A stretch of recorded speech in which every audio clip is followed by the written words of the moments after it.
யாரோ முருக பக்தரா உங்களை பாக்கணுங்கிறதுக்காக வந்திருக்காங்க.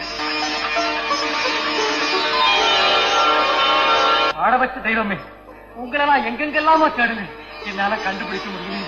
இன்னைக்கு வீடு தடியே வந்துட்டீங்க. இப்பதாங்க என் மனசுக்கு ரொம்ப நிம்மதியா இருக்கு. நான் கொடுத்து வச்சவன், கொடுத்து வச்சவன். தெரிஞ்சிடப்பா, முருகன் உன்னை காப்பாற்றுவார். முருகனை நம்பினோர் மூடரும் ஞானியாவார். வெளியே முருகன் இல்லம் என்ற பலகையை பார்த்தேன். பார்த்ததும் உள்ளே வந்தேன்.